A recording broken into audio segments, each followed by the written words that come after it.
Saya ulang dikit, ini kisahnya namanya Adul. Ini preman Tanjung Priuk. Kalau operasi bertiga terus. Suatu ketika dia bertiga ini ingin operasi malam-malam di terminal Tanjung Priuk. Ketemu di angkot sama perempuan cantik, bawa perhiasan, bawa mewah. Nah, dibawalah ke Pamulang tuh mobil. Yang satu tugasnya buat ini apa? Supir ya. Pakai pisau tuh.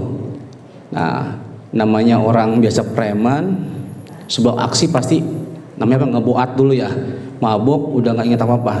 Wah, ini perempuan cantik nih. Qadarullah, ternyata perempuan itu adalah muridnya Abah Anom. Subhanallah, ini kehendak Allah semuanya. Ketika mau diperkaos ya, nah paham ya, nah mau digituin, nah ternyata tiba-tiba itu si perempuan teriak, Abah, tolong Abah. Tuh, ini mankobanya ada juga Tuan Syekh ya kan, sama. Itu tiba-tiba tuh 3 orang itu ngejengker Pak Bu, keluar dari mobil sambil megangin burungnya, ngejengker, pingsan. Yang 2 koid, tinggal 1 si Adul. Sadar dari komanya, dia mulai berpikir, nih hidayah masuk. Waduh, siapa ya Abah Anom? Sakti juga. Perempuan tuh nyebut Abah Anom, kita bertiga pada ngejengker. Temen gue koid. Nah, akhirnya dia penasaran, dapat hidayah sama Allah, dia keluar rumah tuh. Pas keluar rumah, nanya sama yang lewat, yang biasa ke musola, gitu. Hei, sini lu. Nah, preman manggilnya gitu kan. Wah, oh iya bang. Nah, ada bang. Lu kenal Abah Anom gak? Gitu. Wah, qadarullah juga, kehendak Allah. Yang ditanya Iwan Suryalaya. Oh kenal. Kalau gitu antar juga bisa kak. Besok betul ada manakib. Nah gitu, ajaklah sana. Ditalkin singkat cerita sama Abah, pesan Abah, kamu nanti pulang dari sini jangan di tempat situ lagi, pindah Ujlah, pulang kampung aja. Nah, dilakonin sama si Adul ini. Ya namanya orang tobat dari maksiat pasti banyak ujian cobaan. Oh, dibilang macam-macam, tobat sambal gini, nggak percaya orang. Soalnya gitu, orang tuh terkenal jahatnya lah, tukang bunuh kayak gimana. Tapi ternyata hidayah di situ. Dia terus melakukan perbuatan zikir segala macam sehingga 1 tahun umurnya.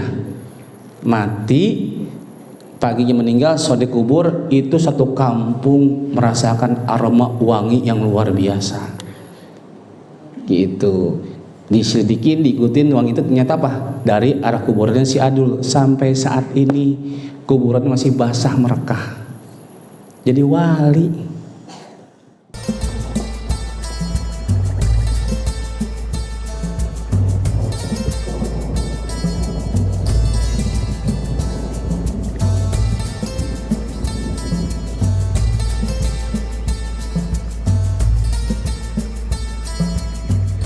Bapak-bapak, ibu-ibu semuanya, insya Allah semuanya dirahmati oleh Allah Subhanahu wa Ta'ala. Amin ya rabbal alamin. Semoga dengan langkah kaki kita dari rumah menuju tempat yang mulia ini, dalam rangka mengikuti tasyakur atas nikmat yang Allah berikan, dan juga mengikuti salah satu amaliyah tahunan dari guru mursyid kita yang enggak bisa ditawar, yang enggak usah ragu-ragu. Jadi kalau Bapak Ibu mendengar, oh ini hadisnya maudhu, palsu, udah nggak usah dengerin. Kita sudah punya guru yang silsilahnya sanadnya nyambung pada Rasulullah Sallallahu Alaihi Wasallam. Karena yang namanya sifatnya titah guru, anjuran guru, kita sebagai murid harus sami'na wa ata'na. Kami dengar, kami taat. Ini masih mending, ya. Masih mending sifatnya hanya ibadah. Coba yang sifat nyeleneh. Kalau sifat nyeleneh, kalau guru mursyid udah bicara, kita sebagai murid harus ngikutin. Salah satu kisah ya, salah satu kisah. Ini waktu zaman Abah Sepuh sama Abah Paki. Ketika beliau itu pulang manakib. Namanya zaman dulu Suralaya Pak Bu, itu masih hutan. Di tengah perjalanan itu dijegat sama harimau, Pak. Sebagai manusia biasa, lari berdua ini, Abah Sepuh sama Abah Paki. Lari, lari, naik ke atas pohon. Abah Paki ikut juga ke atas pohon. Sama Abah Sepuh tuh, Paki, kamu di bawah aja. Tuh. Kalau model kita pasti, nih guru apaan ini? Gue mati gitu. Nah, itu menurut riwayat tuh harimau udah sampai ke muka nih, nengok. Wah, kalau saya udah nggak kuat dah. Kalau saya ya, nah cuman kan kelasnya Abah Paki, murid yang udah los hikmatnya, yakinnya kepada guru. Nah itu nurut. Nah kita sholat sunnah Rajab udah ikutin aja, nggak usah nanya yang lain. Hadirin ikhwan amat rahimakumullah. Dan tadi saya berpikir mau bicara apa, tapi terbersit di hati. Mungkin ini pengulangan, tapi insya Allah buat yang baru memperkuat, mempertajam lagi. Beranjak dari sebuah hadis Rasulullah SAW riwayat Imam Bukhari, berarti sahih nih, ya.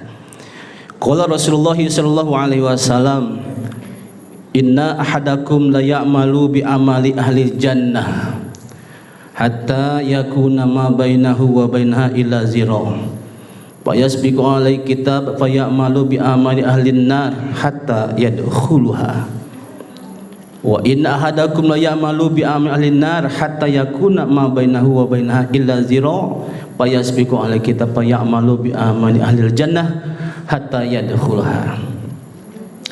Sesungguhnya ada di antara kalian semua, di antara kaum muslimin itu yang melakukan perbuatan-perbuatan ahli surga, penduduk surga. Yang namanya penduduk surga, calonnya pasti pekerjaannya apa? Ibadah, ahli tahajud, sedekah, pokoknya ibadah juga segala macam. Nah, payasbiqu alaihil kitab ini hatta yakuna ma bainahu wa bainahu illa zira, sehingga jarak dia sama surga tinggal sehasta aja, tinggal melangkah doang ibaratnya. Payasbiqu alaihil kitab payamalu bi amali ahlin nar hatta yadkhulha. Tapi berlaku ketentuan Allah Subhanahu wa taala atas diri orang tersebut, dia melakukan perbuatan ahli neraka sampai dia mati dan masuk ke dalam neraka tersebut. Dan kebalikannya, ada juga di antara kaum muslimin yang melakukan perbuatan ahli neraka. Jadi perbuatan maksiat, mungkarat, kejoliman yang di dunia ini dikerjain semua. Kayak apa? Tukang totok, tukang tarok, tukang betot talian rok. Nah, semua pekerjaan maksiat diambil sama dilakukan sama dia. Hatta yakuna ma bainahu wa bainaha illa zira, sehingga jarak dia sama neraka tinggal sejengkal doang. Tinggal ngelangkah masuk neraka. Payasbiqu alai kitab payamalu bi amali ahli jannah hatta yadkhulha. Namun kehendak Allah terjadi atas diri orang tersebut sehingga dia melakukan perbuatan ahli surga menjelang akhir hayatnya sampai dia mati dan masuk ke dalam surganya Allah. Hadirin iwan ahwat rahimakumullah. Berdasarkan hadis ini, maka Imam Ahmad Al-Fashani dalam kitabnya Majalisus Saniyah halaman 21, beliau mengklasifikasi, membagi manusia menjadi 4 golongan. Nah ini seru nih, kita golongan yang mana? Yang pertama, al-qismul awalu, golongan pertama, qaumun khalaqahumullahu ta'ala li khidmatihi wa li jannatihi wa humul anbiya'u wal awliya'u wal mu'minuna was salihun. Sekelompok kaum, segolongan manusia yang Allah ciptakan di atas muka bumi Allah ini, tujuannya apa? Untuk khidmat, beribadah, mengabdi kepada Allah Subhanahu wa taala, wali jannati, dan juga kelak berhak memasuki surganya Allah Subhanahu wa taala. Siapa mereka? Wahumul anbiya, mereka adalah kelompok golongan para nabi, para rasul. Yang kedua, wal aulia, para wali. Yang ketiga wal mu'minun, orang-orang mukmin. Yang keempat wassolihun, orang-orang soleh. Hadirin ikhwan akhwat rahimakumullah. Pengertian anbiya apa sih? Annahum maksumuna an jami'il ma'asi zahiran wa batinan lailan wa naharan. Adalah sungguhnya mereka itu orang-orang yang senantiasa dijaga oleh Allah dari segala macam bentuk kemaksiatan zahir dan batin, pagi dan petang, 24 jam. Jadi para nabi, para rasul ini maksum, terpelihara, dijaga sama Allah, ya, terpelihara, enggak melakukan perbuatan maksiat sedikit pun. Ada pertanyaan, itu gimana dengan Nabi Adam alaihissalam? Nah, ada kayak gitu pasti. Itu adalah kehendak takdirnya Allah Subhanahu wa taala supaya Adam makan buah khuldi dan dikembalikan ke dunia untuk apa? Mengemban misi sebagai khalifah di dunia.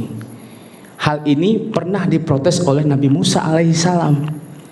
Pernah nih komplain lah Nabi Musa sama Nabi Adam.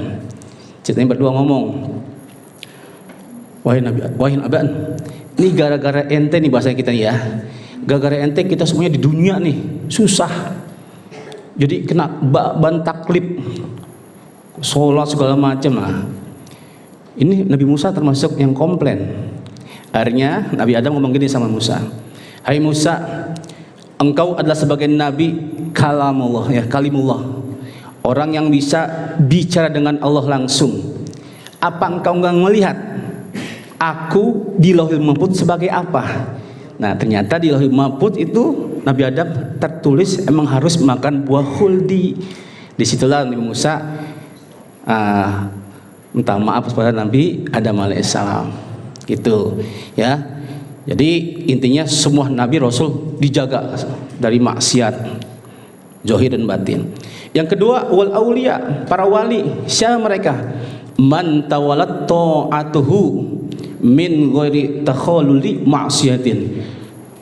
Adalah mereka orang-orang yang senantiasa bertambah ketaatannya kepada Allah SWT tanpa diselingi dengan kemaksiatan.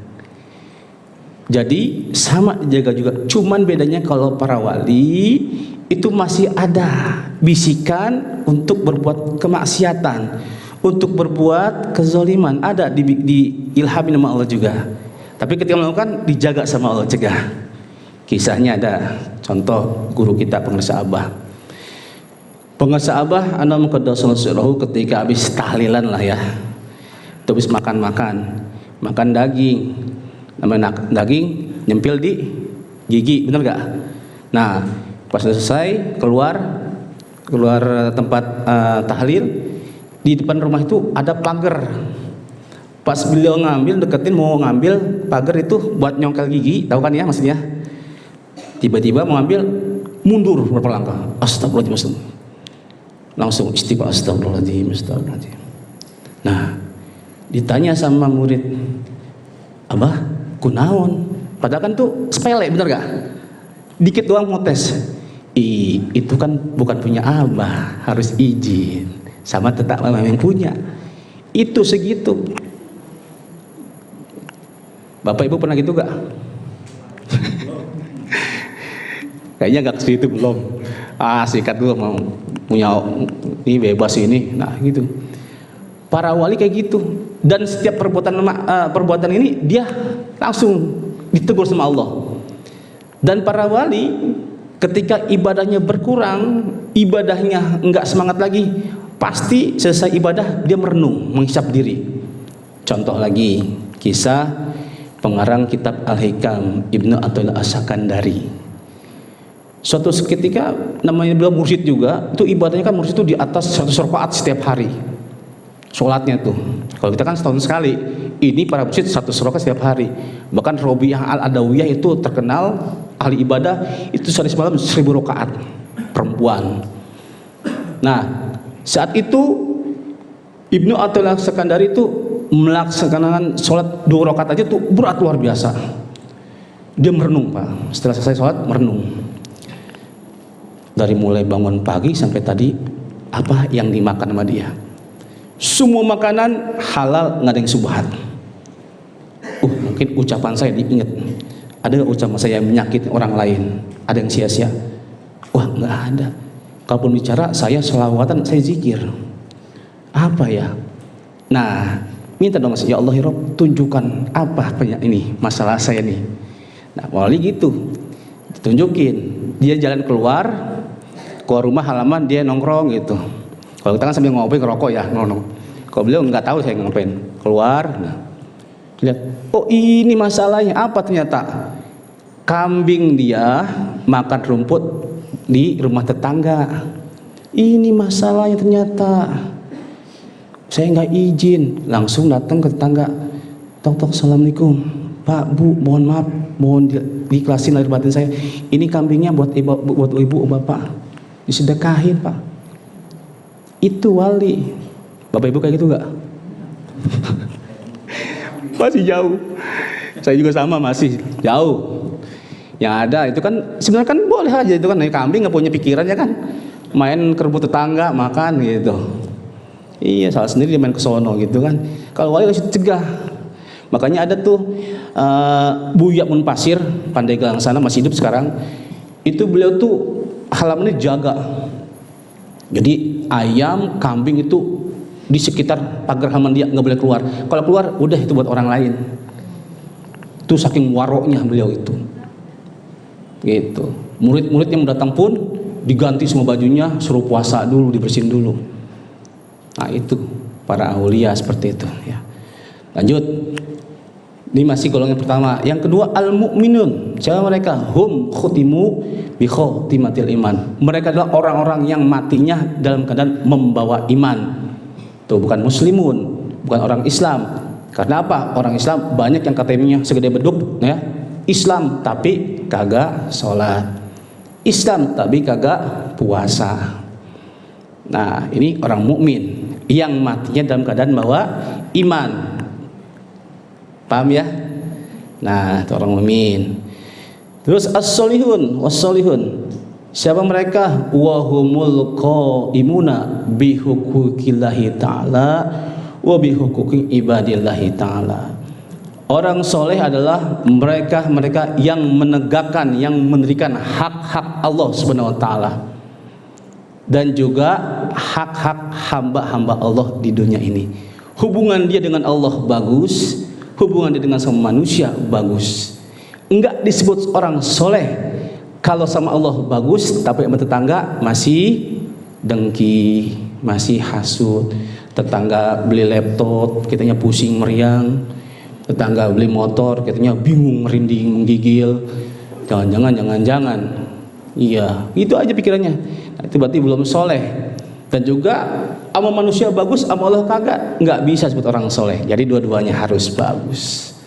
Oke ya, paham ya? Ikhwan akhwat rahimakumullah, itu yang pertama. Yang kedua al-qismus tsani. Golongan yang kedua qaumun khalaqahumullahu taala li jannatihi duna khidmatihi. Sekelompok kaum yang Allah ciptakan di atas muka bumi Allah ini, dia kelak berhak memasuki surganya Allah duna khidmati, tapi tidak berhak, tidak melakukan perbuatan khidmat di dunia ini, enggak ibadah sama Allah. Kok bisa? Nah, jelasin di sini. Siapa mereka? Wa humul ladzina asyu kuffarun summa khutima lahum bil iman. Mereka adalah orang-orang yang selama hidupnya dalam keadaan kafir, summa khutimulahum bil iman, kemudian menjelang akhir hayatnya, ending penghabisan napasnya, Allah berikan iman kepada diri dia. Paham ya? Jadi menjelang akhir hayat dia iman pada Allah. Seperti siapa? Seperti kasahorti Fir'aun, seperti tukang sihir Fir'aun. Ketika dia kalah sama Nabi Musa sihirnya, akhirnya ribuan tukang sihir ini beriman kepada Allah. Qalu amanna bi Musa wa Harun. Kami beriman kepada Tuhannya Musa dan Harun. Fir'aun nolak. Nggak bisa. kalian belum dapat izin dariku, akan ku salib, akan ku bunuh. Tuh, udah iman dibunuh, disalib, kan belum ngapain, sholat belum, ngapain belum itu. Nah itu seperti itu contohnya. Au faratu muddata hayatihim, atau orang-orang yang melampaui batas selama hidupnya. Wanhamaku bil isyani, dan mereka menerjang larangan-larangan Allah.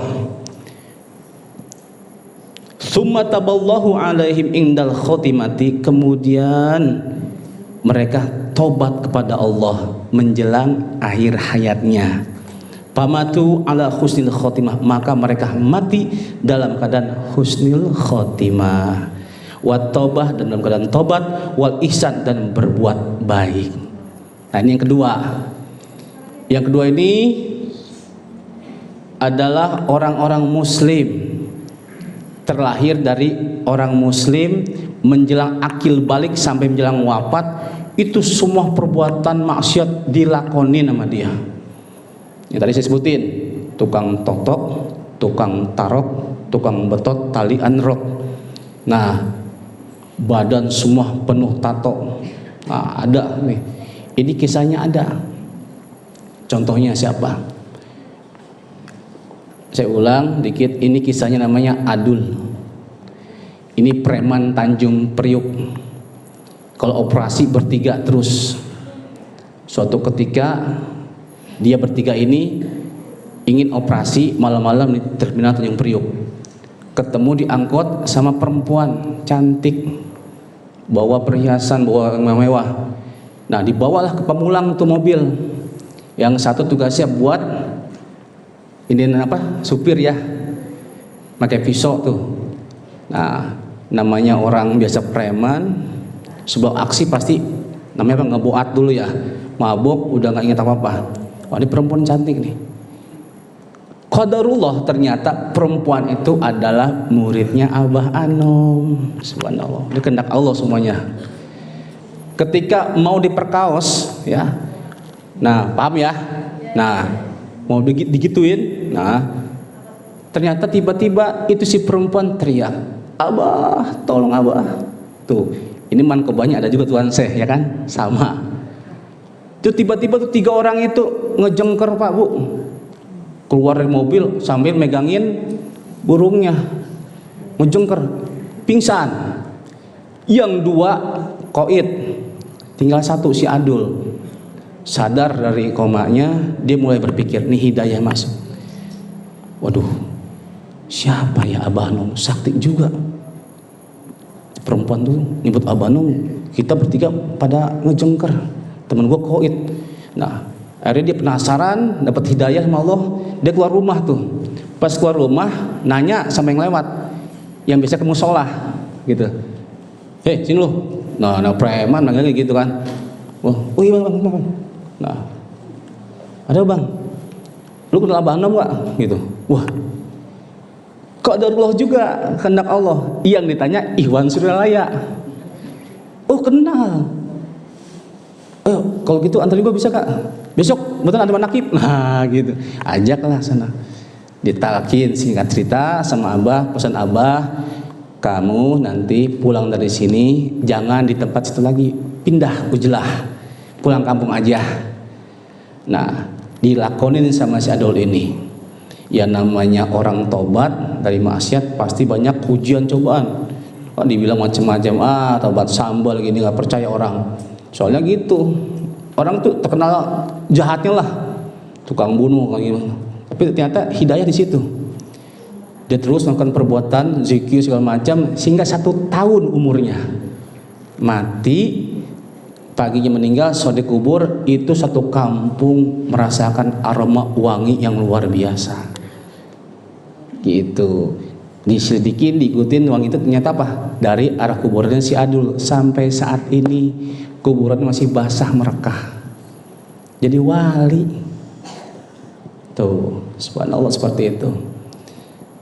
Banyak kisah-kisah seperti itu. Malik bin Dinar, seorang pemabok, juga demikian.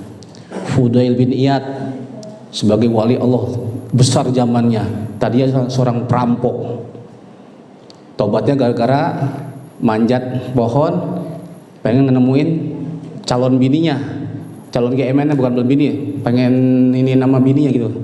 Ngedengar ayat Allah, alam ya'nil ladzina antasyakulu bizikrillah, gemeter, jatuh, taubat, dan insaf menjadi ahli ibadah, jadi wali.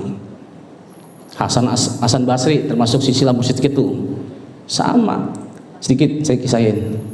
Syekh Hasan Basri termasuk silsilah kita ya. Beliau tadinya seorang pemuda yang tampan, ganteng, kaya raya, hidup bergelimbangan, kemewahan.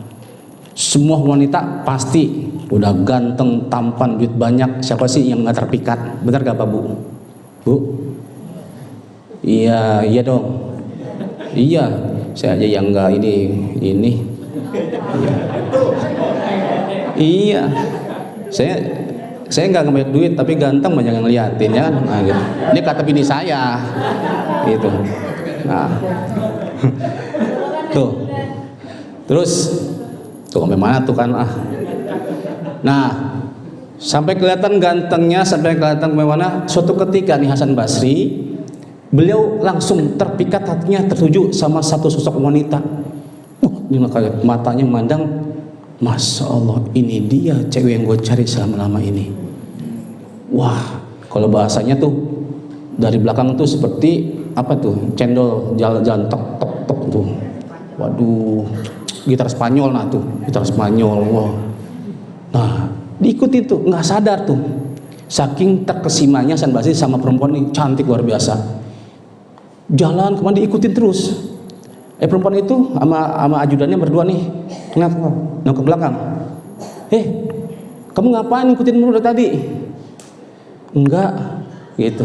Enggak, saya cuma pengen ngeliat aja gitu. Pergi sana pergi, diusir. Nah, jalan lagi perempuan itu, masih ngikutin Bu, Pak, terus. Akhirnya perempuan itu berhenti lagi. Kamu ngapain gitu saya?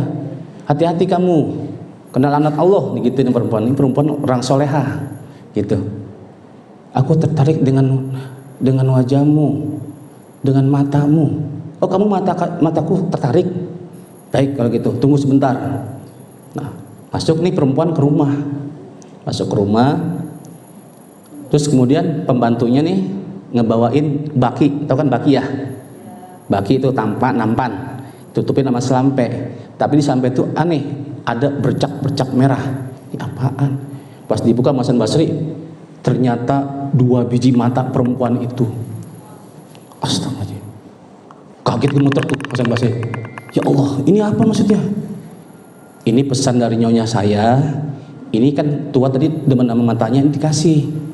Wah, langsung dia nangis. Lari tuh Hasan Basri. Lari ke rumah, nangis sejadi-jadinya. Ya Allah ya Rob, saya dosa ya Allah. Taubat istri dia. Nyesel, sehari itu gak bisa makan, gak enak makan walaupun ada empon-empon, gak mau dia. Terus pusing dia. Pagi-paginya disamperin lagi itu tempat cewek itu. Maksudnya Pak, minta maaf, minta dihalalin.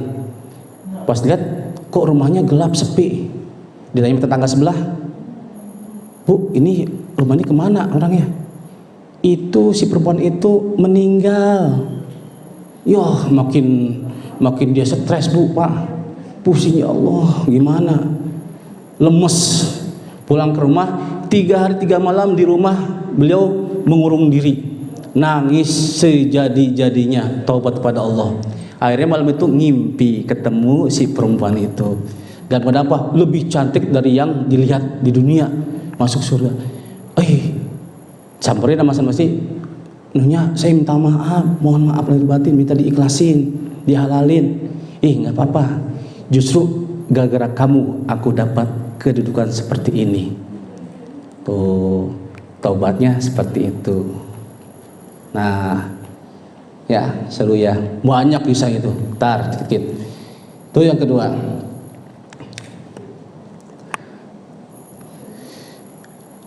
Ikhwan akhwat rahimakumullah.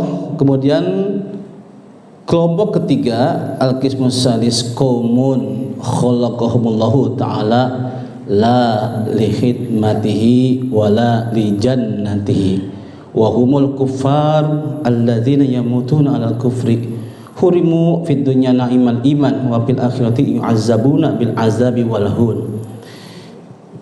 Yang ketiga, sekelompok kaum, segolongan manusia yang Allah ciptakan di atas muka bumi Allah ini memang la khidmati, enggak untuk beribadah mengabdi kepada Allah, wala di jannati, dan juga kelak enggak berhak masukin surganya Allah. Siapa mereka? Wahumul kuffarul ladzina yamutun ala kufri. Mereka adalah orang-orang yang kafir yang selama hidupnya tetap kafir dan mati dalam keadaan kafir. Hurimu fid dunya na'imal iman. Ya, mereka terhalang di dunia ini dari nikmatnya iman. Wa fil akhirati yu'azzabuna bil azabil hun, dan kelak di akhirat mendapatkan azab dengan azab dan kehinaan. Nah, ini paham ya? Jadi emang ada orang kafir selama hidupnya kafir, menggunakan kafir. Nah, Bapak Ibu semuanya di sini kita mohon maaf, perenungan buat kita semua. Sungguh sangat beruntung dan bersyukur kita menjadi salah satu hamba Allah yang dikasih iman sama Allah, terlahir dari kelompok orang-orang yang beriman, kemudian jadi umat Nabi Muhammad, tambah lagi jadi muridnya Abah Anum. Masya Allah, ini suatu nikmat di atas nikmat. Makanya kita dianjurkan untuk sholat syukur nikmat 2 rakaat, dan tambah lagi banyakin zikir. Sebagai apa? Sebagai tanda syukur pada Allah. Iza sakartani zakartani, apabila engkau bersyukur maka dia zikir padaku. Nah, itu sebagai tanda syukur kita. Kita nggak pernah minta sama Allah terlahir sebagai kaum muslim, tapi alhamdulillah kita itu dijadikan Allah termasuk orang-orang seperti ini. Semoga tetap terpelihara iman Islam kita. Amin. Amin ya. Dan untuk memaham, nah yang keempat nih yang mengerikan nih, wal al-qismur rabi'u, kelompok yang keempat, qaumun khalaqahumullahu ta'ala li khidmatihi duna jannatihi. Sekelompok kaum, segolongan manusia yang Allah ciptakan memang di dunia ini untuk khidmat, mengabdi kepada Allah, ahli ibadah, ahli riyadah, ahli zikir, ahli sedekah, tahajud segala macam. Duna jannatihi, tapi enggak berhak masukin surganya Allah. Nah, ini siapa mereka? Wa humul ladzina kanu amilina bi taatillah summa makarwihim. Mereka adalah orang-orang yang dulunya dalam keadaan taat kepada Allah, summa makarwihim, kemudian Allah beri makar tipu daya atas dirinya. Paturidu an babillahi ta'ala, dan mereka tertolak dari pintu rahmatnya Allah. Wa matu alal kufri, dan mereka mati dalam keadaan kafir. Na'udzubillahi min dzalik. Ini yang mengerikan. Nah, kisahnya apa? Contoh kisah, sedikit cerita kisah. Ini Bal'am bin Bawro. Ini ada di surat Al-A'raf 175 sampai 77. Cuma di tafsirnya ini sejarahnya. Bal'am bin Bawro ini itu masih keluarga, bahkan ada yang mengatakan dia masih keponakan Nabi Lut alaihissalam. Ulamanya Bani Israel. Dia punya namanya Ismul A'zam, itu anugerah dari Allah. Ismul A'zam itu doa, kalau doa itu langsung celing. Tuh, Ismul A'zam. Ya, kayak Tuan Syekh punya Ismul A'zam bisa bangkitin orang mati. Nah, kalau bapak-bapak kalau dikasih itu bahaya, jangan udah. Nah, apa? Doanya apa? Minta ya, bini 4 nanti. Jangan ya.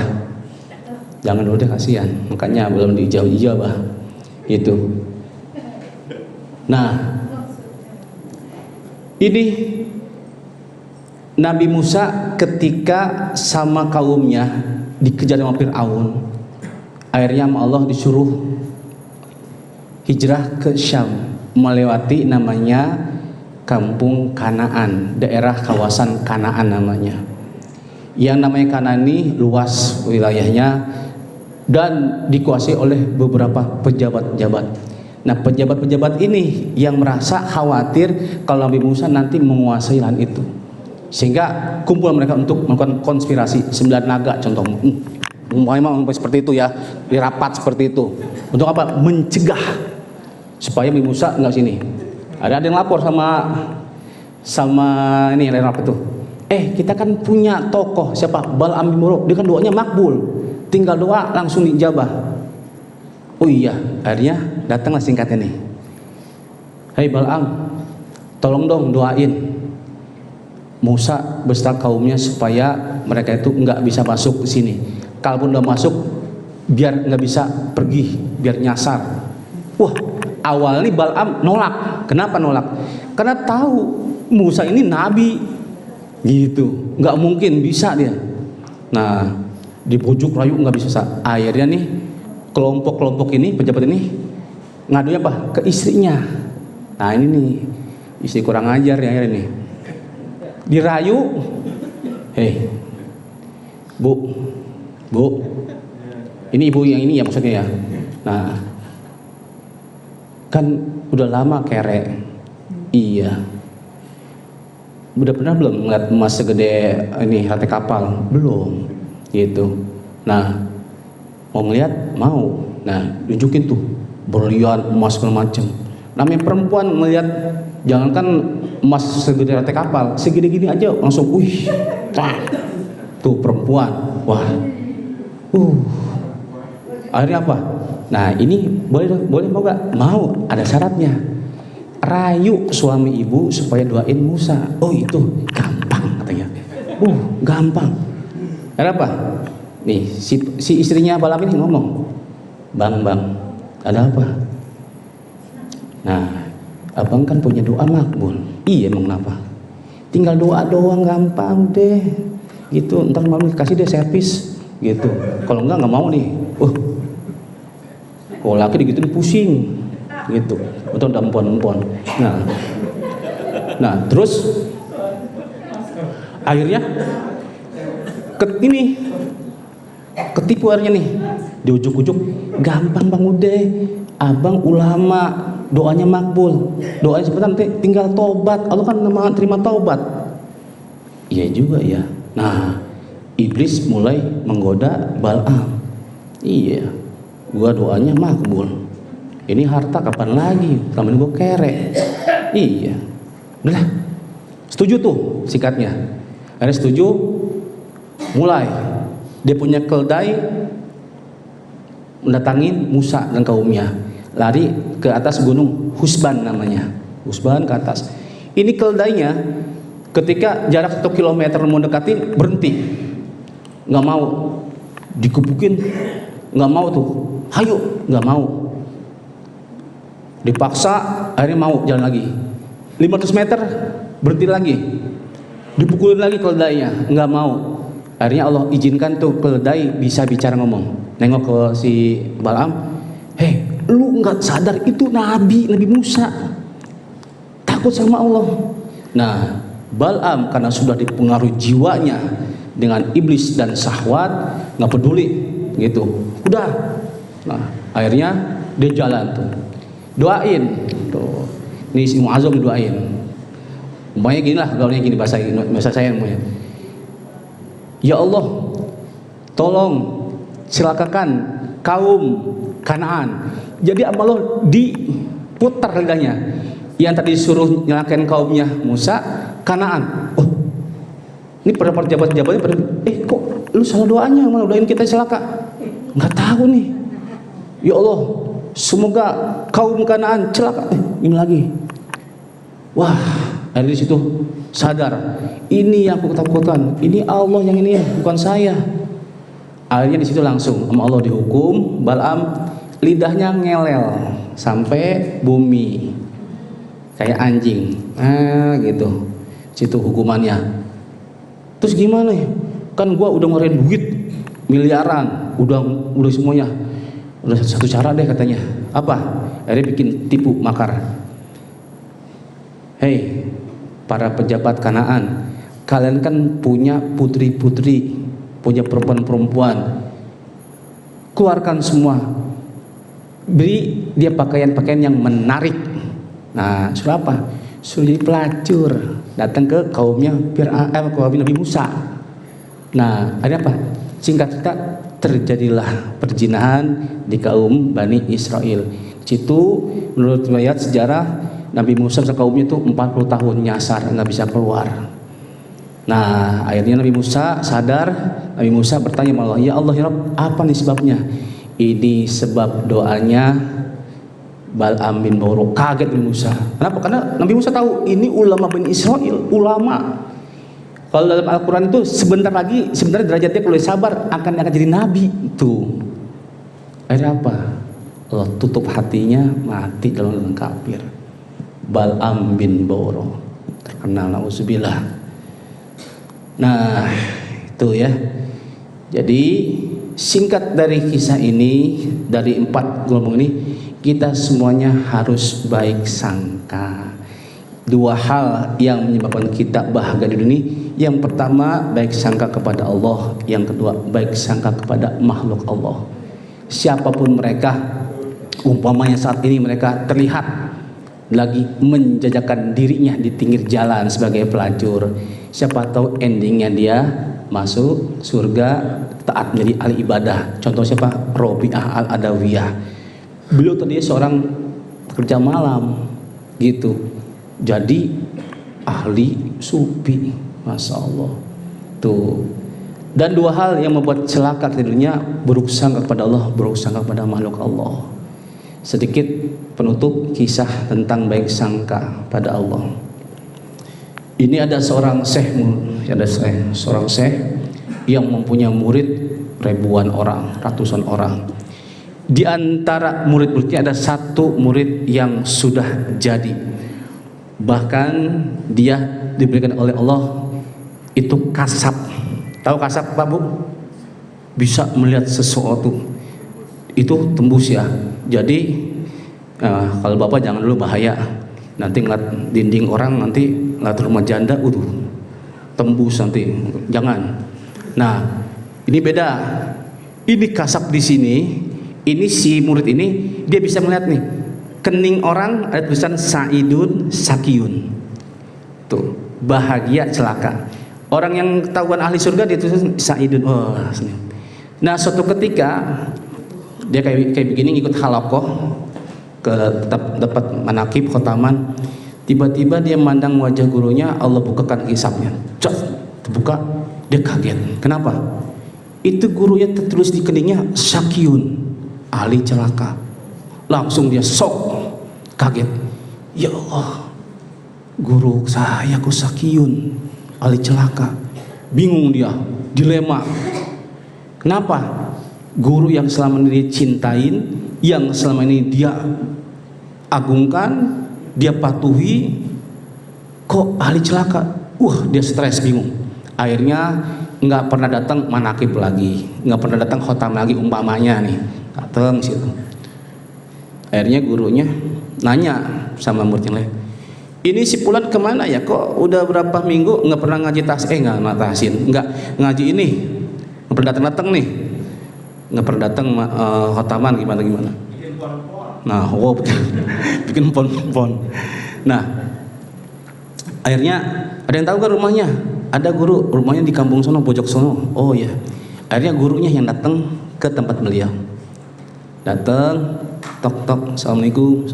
Pas dibuka, guru. Dia langsung nunduk. Boleh saya masuk? Boleh guru. Nah, terus sudah duduk, gurunya sama murid berdua ditanya, kenapa kamu nggak kena ngaji? Apa kamu sakit? Enggak guru. Kalau nggak sakit, kenapa nggak pernah datang pengajian lagi manakiban khotaman? Ditanya gitu, bukan jawab, nangis sejadi-jadinya, sembuhkan. Yaudah, nangisnya puasin dulu kata gurunya. Terus udah selesai nangisnya, akhirnya ngomong gini, udah selesai. Kenapa alasannya? Gini guru, saya bersyukur, saya berterima kasih kepada guru yang telah membimbing saya sehingga saya alhamdulillah menikmati ibadah kepada Allah. Dan saya alhamdulillah guru mendapat anugerah bisa melihat kasab kepada setiap makhluk Allah, ahli celaka, ahli surga. Saya tahu guru. Dan suatu ketika saya melihat wajah guru, dan kuning guru itu ada tanda sakyun, ahli celaka. Oh itu masalahnya, senyum gurunya, diusap punggungnya sama gurunya. Oh gitu masalahnya. Anakku, muridku, ketahuilah kamu, sungguhnya aku perkara itu sudah tahu 30 tahun yang lalu. Hah? Makin kaget muridnya. Aduh, kok guru masih ibadah aja sama Allah? Nah, makanya ini dia. Kenapa Allah nggak ngasih kasab sama bapak ibu seperti itu? Kalau model kita dikasih gitu sama Allah, pasti apa? Yang terjadi mungkin kita stres. Udah capek-capek tiap hari manakiban, ya kan? Tiap hari ke taman, ngantri makan aja hampir tersekan, ya kan? Ahli celaka, masuk neraka. Pasti stres, pasti bingung. Wah, ngapain dunia kalau ahli celaka? Gurunya senyum lagi. Wahai anakku, ketahuilah kamu bahwasanya kita di dunia ini tugasnya apa? Wa ma khalaqtul jinna wal insa illa liya'budun. Dan tidaklah aku ciptakan jin dan manusia kecuali untuk beribadah, mengabdi ma'rifat kepada aku. Tugas kita sebagai manusia, kata guru ini, hanya beribadah, ngabdi. Perbuatan baik semuanya kita lakukan. Adapun itu saya sebagai ahli neraka atau surga, itu terserah Allah. Kita mah sebagai wayang, dalangnya Allah. Kalau Allah ridho saya menjadi ahli neraka, nggak apa-apa. Contohnya malaikat Malik, anakku. Allah ridho sama malaikat Malik, ngerasain panas gak? Iya ya, enggak guru. Nggak apa-apa, udah gitu aja. Tuh, ternyata gurunya pun wali seperti itu. Oh, tapi ahli celaka gitu, bingung gurunya. Nah, makanya model kayak kita belum dikasih kasab, jangan minta, bahaya. Nah, tuh akhirnya selesai gitu, udah besok minggu mana ini ya, datang ke taman lagi pengajian. Iya guru. Akhirnya datang nih, semangat muridnya. Nah, datang. Ternyata Allah punya kehendak lagi, Allah bukain kasab lagi murid. Ingat wajah gurunya, Sa'idun, ahli bahagia. Alhamdulillah ya Allah. Ini bukan 30 tahun berkat kesabaran guru ini. Ini apa? Baik sangkanya makhluk kepada Allah sebenarnya, baik sangka kita. Gitu. Makanya paham ya? Ya oke lah. Baik, ini sajalah yang dapat saya sampaikan. Kurang lebih mohon maaf. Semoga ada hikmah manfaat buat kita semua. Intinya kita semuanya jangan pernah merasa bangga dengan saat ini kita sebagai ahli zikir. Kalau kita merasa saudara kita yang saat ini sedang terpuruk, doakan mereka. Kita hati-hati juga dengan tipu daya, yang namanya tipu daya iblis, nafsu segala syahwat. Nah, baik, semoga kita berharap Allah SWT, kita semuanya senantiasa diberikan istiqomah dalam taat ibadah zikir kepada Allah, dan berharap pada Allah SWT ending kita semuanya husnul khotimah. Amin. Inna asalal kalam Allah. Subhanakallah bihamdika asyhadu an la ilaha illa anta nastaghfiruka wa atubu ilaik. Rabbana iftah bainana wa baina qaumina bi haqqi wa fatihin. Rabbana anzilna munzalan mubarakan wa munzilin. Allahumma iftah lana bi futuhil arifin bi karamah banam kada sama Fatihah. Bismillahirrahmanirrahim. Maliki yaumiddin. Iyyaka na'budu wa iyyaka nasta'in. Shiratal mustaqim. Shiratal ladzina an'amta 'alaihim ghairil maghdubi 'alaihim waladdallin. Amin.